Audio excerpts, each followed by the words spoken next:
BJP ಪರವಾಗಿ ಅಭಿನಂದನೆ ಸಲ್ಲಿಸ್ತಾ ಇದ್ದೀನಿ.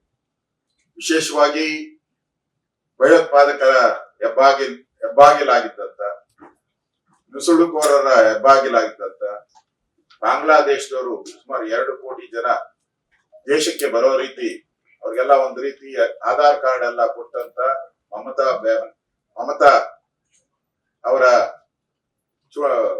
ರಾಜಕೀಯದ ಜೀವನ ಇರ್ಬೋದು, ಸರ್ಕಾರ ಇರ್ಬೋದು, ಇವತ್ತು ಅಂತ್ಯ ಆಗಿದೆ.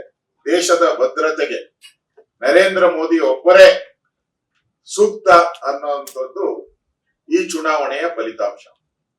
5 ರಾಜ್ಯದ ಚುನಾವಣೆ ನಡೀತಾ ಇದ್ರು ಕೂಡ ದೇಶದ ಗಮನ ಎಲ್ಲನೂ ಕೂಡ ವೆಸ್ಟ್ ಬೆಂಗಾಲ್ ಕಡೆನೆ ಇತ್ತು. ಕಾರಣ ಅಲ್ಲಿನ ದುರಾಡಳಿತ, ಪ್ರತಿನಿತ್ಯ ಹಲ್ಲೆ, ಸಿಬಿಐ ಇರ್ಬೋದು, ಇನ್ಕಮ್ ಟ್ಯಾಕ್ಸ್ ಇರ್ಬೋದು, ನ್ಯಾಯಾಂಗದ ಮೇಲೆ ಆಪಾದನೆ ಮಾಡ್ತಕ್ಕಂಥದ್ದು ಇರ್ಬೋದು, ರಾಜ್ಯಪಾಲರ ಮೇಲೆ ಆಪಾದನೆ ಮಾಡ್ತಕ್ಕಂಥದ್ದು, ಇದೇ ಚಾಳಿ. ಇವತ್ತು ಅದು ಅಂತ್ಯ ಆಗಿದೆ.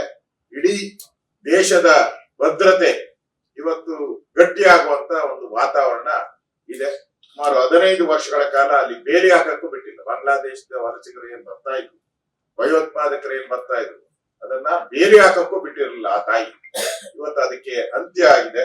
ಇದೊಂದು ಇಡೀ ದೇಶಕ್ಕೆ ಸಂತೋಷ ಕೊಡುವಂತ ಒಂದು ವಿಚಾರ. ಇನ್ನು ಉಳಿದಂತೆ ನಮ್ಮ ರಾಜ್ಯದ ಅಧ್ಯಕ್ಷರು ಹೇಳಿದ್ದಾರೆ, ಎಲ್ಲಾ ರಾಜ್ಯಗಳಲ್ಲೂ ಕೂಡ ಟೋಟಲ್ ಅಲ್ಲಿ ತಗೊಂಡಾಗ ಬಿಜೆಪಿಗೆ ಜನ ನರೇಂದ್ರ ಮೋದಿ ಅವರಿಗೆ, ಅಮಿತ್ ಶಾ ಅವರಿಗೆ, ನಮ್ಮ ರಾಷ್ಟ್ರೀಯ ಅಧ್ಯಕ್ಷರಿಗೆ ಬೆಂಬಲ ಕೊಟ್ಟಿರೋದು ಸ್ಪಷ್ಟ ಕಾಣ್ತಾ ಇದೆ. ಇನ್ನು ಮುಂದಿನ ದಿನಗಳಲ್ಲಿ ಕಾಂಗ್ರೆಸ್ ಮುಕ್ತ ದೇಶ ಆಗ್ತದೆ. ಕಾಂಗ್ರೆಸ್ ಮುಕ್ತ ದೇಶ ಆಗುವಂತಕ್ಕೆ ಇದೆಲ್ಲಾನು ಕೂಡ ದಾಪುಗಾಲ ಆಗ್ತಾ ಇದೆ. ಇನ್ನ